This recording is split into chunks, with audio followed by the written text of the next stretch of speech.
Snake. What happened? Well, it was a hot night, too hot to get under the clothes, so I slept on top.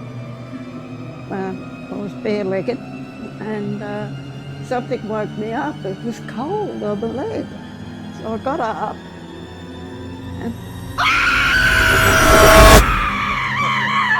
Oh my God.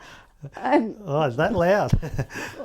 louder, I think. Oh, gee whiz. And I then think I I would have thought- too if I had a snake on my leg. And by the way, people, this is not a real snake, this is a reenactment, but the real snake was actually, what, you said about 2 metres? Yes, 2 metres.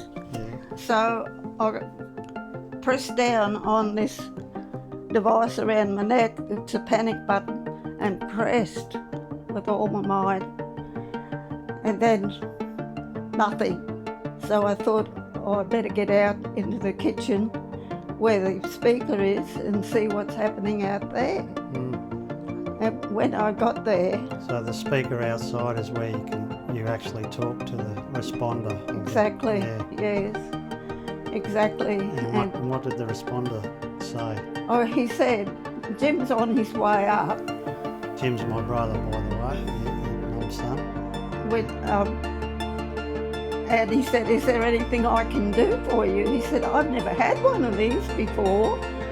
And so I thought for a minute, and I thought, well, I could do with something to drink, maybe a drink of chamomile tea, and perhaps you could ring in a snake catcher for me, which he did.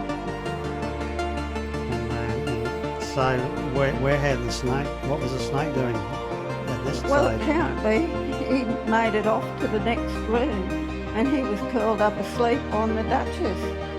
So and- I'll just travel through.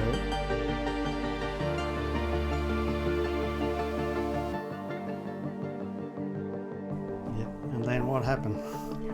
A half an hour later, the snake catcher arrived. His name's Alec. He's been here before. He's quite aware of what goes on. And he located the snake curled up on that Duchess and just said he'd remove him. So that was it. Game over. Yeah, well, Didn't need the ambulance or anything, which the man on the recorded message wanted. So that was it. well, he'd never taken one of those calls before. No, never. He'd never had a snake in the bed. Oh well, that's one for the books.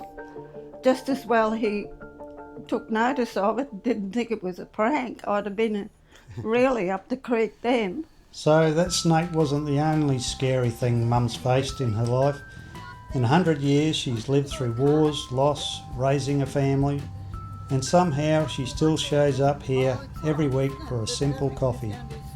This little trailer at Yowie Park has become part of her routine. A quiet spot to sit, watch the lake and tell stories. So today, instead of just serving her a flat white and getting back to work, I wanted to slow down and take her for a walk to ask what 100 years of life has really taught her. Better the next day. You does. get all the circulation going. It must do something, yeah. And you always get somebody interesting to talk to. Besides that, I always get a free coffee too. That's even better, isn't it? Yeah, Your 100th is coming up in 2 months' time. yeah, so they say. So It's just one day at a time. There's no big feat on my part.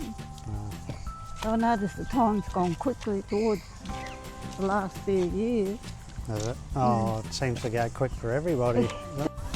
So we were talking about before the big interest in your life is the pianola. Yeah, well, where we That's lived in Bundaberg, we had no electricity.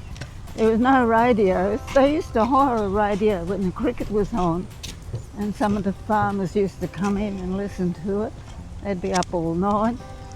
But I discovered the pianola, and they couldn't keep me off it. Mum clocked me, I was on it for 3 hours, the time she clocked me. But I decided to have one when the kids grew up. But I think I was responsible for driving them out of the house apparently with the noise machine, as Jim named it. But That might have been the plan, hey?